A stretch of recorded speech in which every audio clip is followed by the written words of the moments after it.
আসসালামু আলাইকুম, welcome back to my channel. আপনারা সবাই কেমন আছেন? আলহামদুলিল্লাহ, আমিও ভালো আছি আপনাদের দোয়ায়। সো চলে আসলাম আরেকটি ব্লগ নিয়ে আপনাদের মাঝে শেয়ার করার জন্য।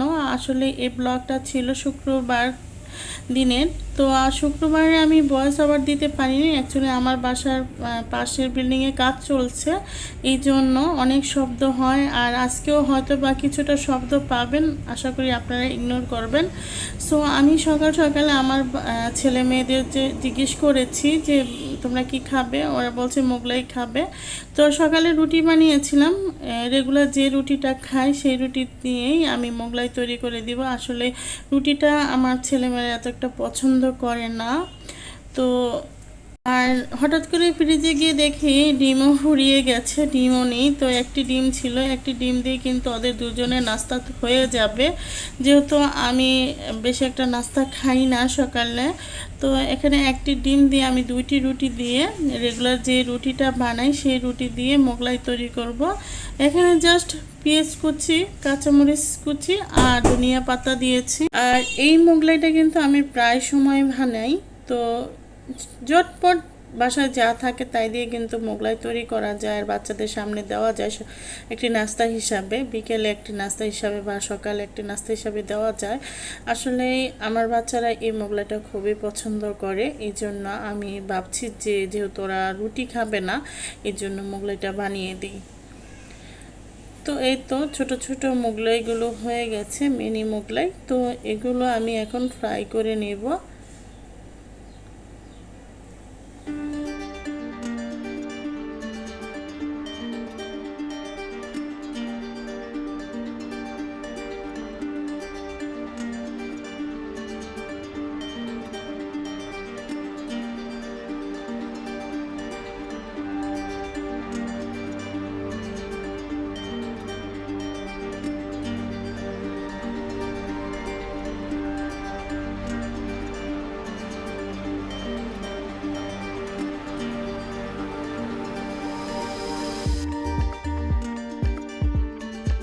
বিসমিল্লাহ করে বানালে সব কিছুই কিন্তু বরকতময় হয়। তো এই তো আমার একটি মোগলাই বেশি হয়ে গেছে, তো তার জন্য আমি আরেকটি বানিয়ে দিলাম।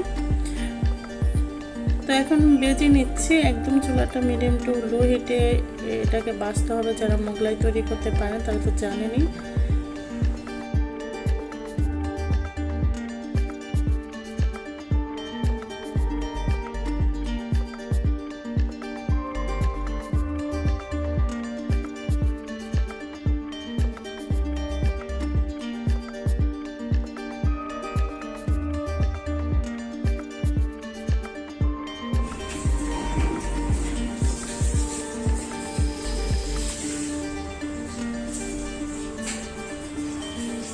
দিক দিয়ে দুপুরেই স্পেশাল কিছু রান্না করব আমার ছেলে মেয়েদের জন্য। আসলে কোনো গেস্ট আসবে না, ওদের জন্যই কিছু রান্না, এই আর কি। তো ওরা একটু রোস্টটা বেশি পছন্দ করে, এই জন্য রোস্টটা আমি একটু বেশি রান্না করে রেখে দিই। ওরা এটা যখনই আমি পরের দিন কিছু না রান্না করি তখনই এই রোস্টটা দিয়ে ওরা ভাত খেয়ে ওঠে। আর এই দিনে গরু মাংসটা আমি অলরেডি বসিয়ে দিয়েছি, তো আমি রান্নাটা করে নিচ্ছি।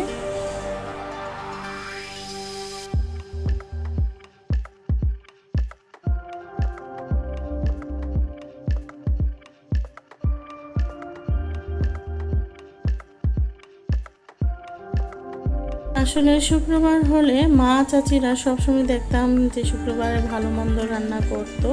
তো এখনও করে, এখনও মা কিন্তু শুক্রবার হলে মা আমাকে ফোন দিয়ে জিজ্ঞেস করবে আজকে কি রান্না করেছো।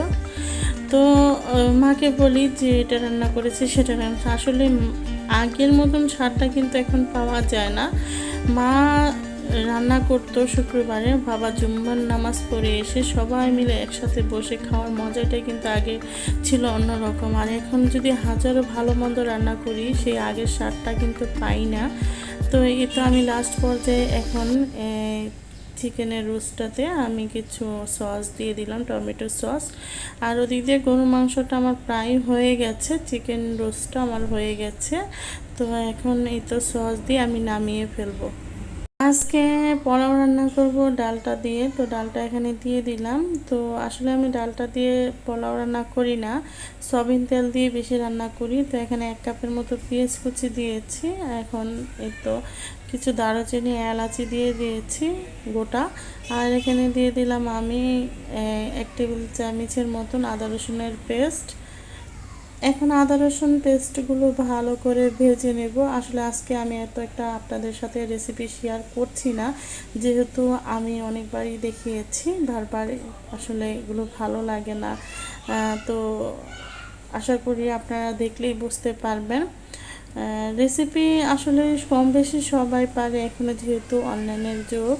তো সবাই ইউটিউব দেখে কম বেশি রেসিপি করতে পারে। তো আমি আমারভাবে রান্না করি, সেটা যদি আপনাদের কাছে ভালো লাগে তাহলে আমার রান্নাটা আপনারা ট্রাই করবেন।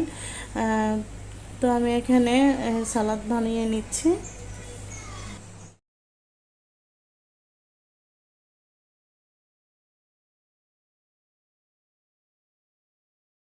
তো এই তো আমার পোলাও রান্না হয়ে গেছে আলহামদুলিল্লাহ। অনেকে দেখছি পোলাও রান্না করতে বারবার নাড়া দেয়, কিন্তু আমি কিন্তু একবারে নেড়ে আমি বসিয়ে দিই, আর কিন্তু কোনো নাড়া দিই না।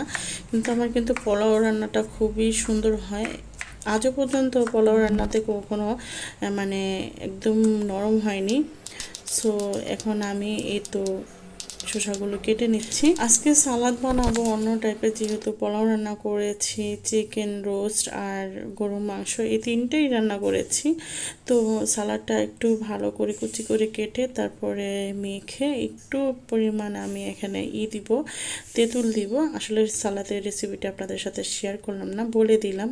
তো এইভাবে সালাদ বানালে খুবই ভালো লাগে, আর পোলাওর সাথে তো খুবই জমে যায় এই সালাদটা।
এদিকে বিকেলে আমি ভাবছি, যেহেতু গরু মাংস আছে তো চিতল পিঠা বানিয়ে দিই। তো ফ্রিজে চালের গুঁড়া ছিল, তো বের করে আমি সাথে সাথে এতো একটু লবণ দিয়ে এখন যে বরফটা আছে চালের গুঁড়ার, সেই বরফটা ভেঙে দিচ্ছি। এখন কি করব, একটু পানি গরম করে নিয়েছি, হালকা কুসুম গরম পানি, হাতে যেন হাতে সয় এরকম একটি গরম পানি করতে হবে। তখন হাত দিয়ে ভালো করে আমি তো একটা ব্যাটার তৈরি করব। সো হাত দিয়ে কিন্তু ভালো করে মথে নিতে হবে। আবারও বলছি, যত মথা হবে তত কিন্তু একদম পিঠাটা ফুলকো হবে। তো এ তো এখন আমি রেস্টে রেখে দেব, আমি আধা ঘন্টার মতন রেস্টে রেখে দেব। তারপরে আমি পিঠাটা বানিয়ে নিচ্ছি। তো একটি মাটির খোলা বসিয়েছি, আপনারা কি বলেন জানি না, আমরা খোলা বলি। তো এই তো এখন পিঠাটি বানিয়ে নিচ্ছি।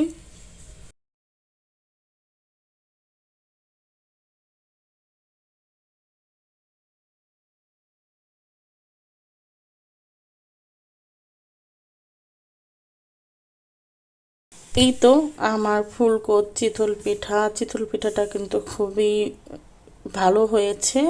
আর আমি কিন্তু এখানে 1 কাপের মতন ময়দা দিয়েছি, আসলে সেটা আপনাদের সাথে শেয়ার করতে পারিনি, সরি, স্কিপ হয়ে গেছে।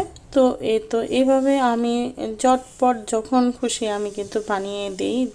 ফ্রিজে দেখা যাচ্ছে অনেক সময় চালের গুঁড়াটা থাকলে অনেকে বানাতে পারে না, কিন্তু কিছুক্ষণ ভিজিয়ে রাখলে মানে এই ডোটা একদম মানে সফট হয়, তখন কিন্তু চিতল পিঠাগুলো খুবই ভালো ফোলে। এই ব্লগটি যদি আপনাদের কাছে ভালো লাগে প্লিজ আমার চ্যানেলটিকে সাবস্ক্রাইব করবেন, পাশে থাকা ছোট্ট বেল আইকনটি প্রেস করে দিবেন যেন পরবর্তী ভিডিও দেওয়ার সাথে সাথে নোটিফিকেশনের মাধ্যমে আপনাদের মোবাইলে চলে যায়। তো আজকের মতন এই পর্যন্তই, সবাই ভালো থাকবেন, সুস্থ থাকবেন, আল্লাহ।